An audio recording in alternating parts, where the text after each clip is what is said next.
Swift now has joint highest number of chart toppers for a female artist, as the Tortured Poets department earns biggest opening week in 7 years. Taylor Swift has tied with Madonna to become the female artist with the most UK No One albums, earning her 12th chart topper with the global phenomenon that is the Tortured Poets department.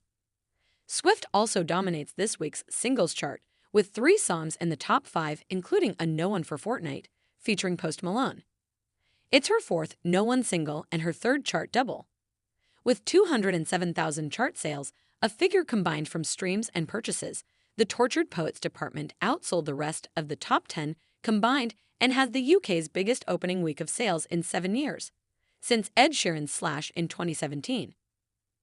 Bruce Springsteen also has 12 No Ones, while the only artists with more are the Beatles, 16, the Rolling Stones, 14, Robbie Williams, 14, and Elvis Presley, 13.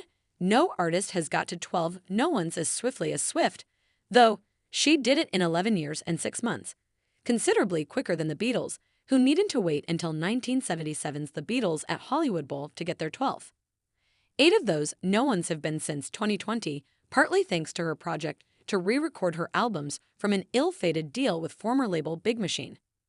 The Tortured Poets department, a 31-track, 2-hour double album which includes songs that pick apart her recent relationships with actor Joe Alwyn and singer Maddie Healy with unflinching candor, has further established Swift as the century's biggest music star.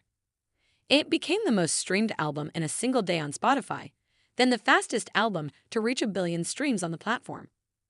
22 of the 50 most streamed songs globally on Thursday were by Swift.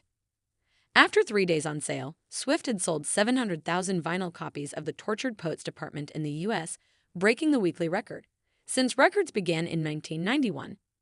That number is particularly remarkable considering that around 1 million vinyl albums were sold in total in the US in 2023, with nearly 10% of those sold by Swift, chiefly her album Midnights.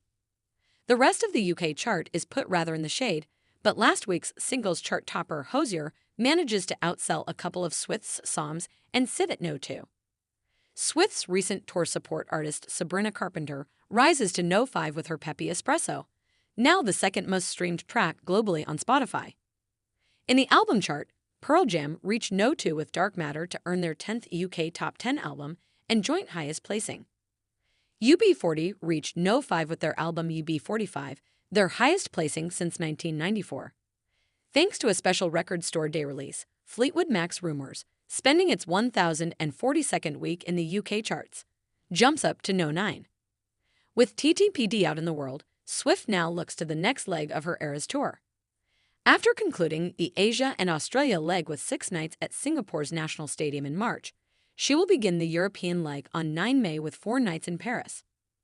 Eras reaches the UK on 7 June at Edinburgh's Murrayfield Stadium and later includes 8 dates at Wembley Stadium, equaling a record set by Take That.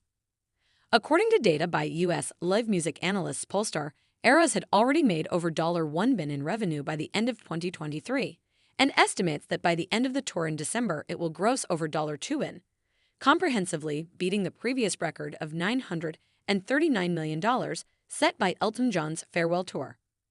She will probably score her 13th No One album as early as 2024, with fans looking forward to her re-recorded version of 2017 album Reputation. A release date has not yet been announced. This is what we're up against. Teams of lawyers from the rich and powerful trying to stop us publishing stories they don't want you to see.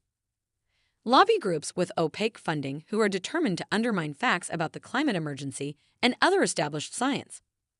Authoritarian states with no regard for the freedom of the press. Bad actors spreading disinformation online to undermine democracy. Asterisk, asterisk, asterisk. But we have something powerful on our side. We've got you. The Guardian is funded by its readers, and the only person who decides what we publish is our editor. If you want to join us in our mission to share independent, global journalism to the world, we'd love to have you on side. Please don't forget to like, comment, share, and subscribe to my YouTube channel Jaxcey N24. Thank you for watching.